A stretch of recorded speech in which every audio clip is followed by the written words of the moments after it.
Dans ce nouveau programme, je vais vous commenter l'épisode 118 de votre série brésilienne Passion Trouble. Cette partie est avec Viola qui tourne en rond dans le salon. Ensuite, elle décide d'appeler Luma pour lui dire qu'elle ne se sent pas bien. Elle a besoin de parler à quelqu'un. Luma est surpris, mais décide quand même de venir pour soutenir Viola. Pendant qu'elle vient, Viola contacte également Mavi. Ce dernier arrive, et demande ce qui ne va pas.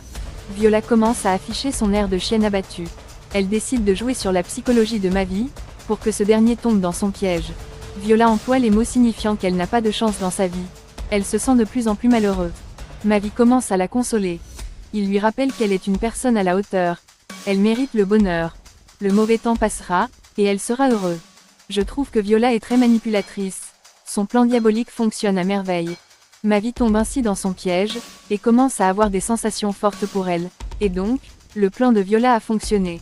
Son air de chienne abattue a suffi pour manipuler Mavi, et le contrôler.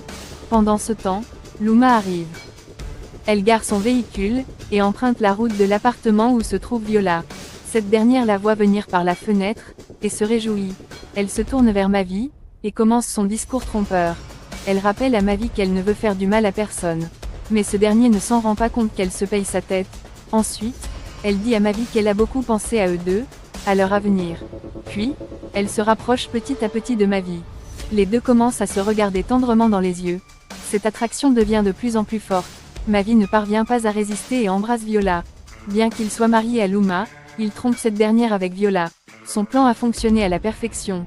Viola est une manipulatrice. Pendant que cela se produit, Luma arrive et les attrape en flagrant délit. Cette dernière ressent un choc en elle, mais elle parvient à garder son calme. Ensuite, elle décide d'avoir une conversation avec Mavi pour obtenir des explications. Viola l'a contactée parce qu'elle avait besoin d'aide et voulait parler à quelqu'un. Mais comment se fait-il qu'à son arrivée, elle le voit en train d'embrasser Viola? Mavi commence à se justifier en disant qu'il n'aurait pas dû le faire. Il admet son erreur, mais il ne s'est pas rendu compte de ce qui s'est produit. Luma lui dit que personne n'est parfait, mais il doit quand même avoir un minimum de retien. En plus, elle sent que quelque chose cloche dans cette histoire. Mavi confirme sa théorie. Mais elle ne doit pas aussi oublier que Viola a eu un accident d'hélicoptère récemment. Mais Luma lui dit plutôt que c'est parce qu'il est obsédé par elle, et elle sait à quel point Luma elle se sent coupable. Et donc, Viola se sert de tout ça pour les manipuler tous les deux. Pendant ce temps, Viola écoute leur conversation en secret. Mavi dit à Luma que si c'est vrai qu'elle veut les manipuler, qu'est-ce qui la pousse à le faire? Lorsque Luma veut répondre à la question, Viola les interrompt par exprès, et demande ce que cela signifie. Quelle est cette histoire dans laquelle elle veut les manipuler? Mais Luma n'est pas convaincue de son innocence. Elle dit à Viola que c'est fini tout son cinéma. Elle n'y croit plus à un seul de ses mots. Elle a compris tout ce jeu. De même que cette sérénité et cette naïveté sur son visage. Et pourtant ce n'est pas elle. Viola commence à trouver des excuses pour se défendre, mais Luma n'y croit plus. Les deux commencent à se disputer sérieusement. Même Mavi n'a plus son mot à dire. Luma se demande comment elle a fait. Elle a tout calculé pour que lorsqu'elle ouvre la porte, elle la voit en train d'embrasser Mavi. Tout ça était son plan. Apparemment, son calcul était correct. Viola dément ses propos en disant qu'elle n'a rien fait. Ce n'était qu'un pur hasard ce qui s'est passé.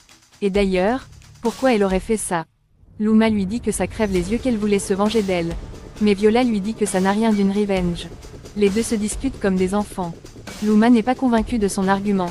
Pour elle, Viola les manipule en se servant de leur faiblesse. Elle est venue dans sa vie pour lui faire du mal. D'abord elle lui vole son fiancé, ensuite sa carrière, et maintenant toute sa vie. Viola de son côté essaie toujours de se défendre des accusations. Mais Luma ne croit plus à son air de chienne abattue. Elle joue toujours les victimes pour arriver à ses fins. C'est ignoble ce qu'elle fait.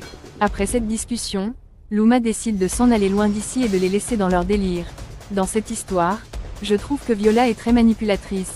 Dites-moi ce que vous en pensez en commentaire.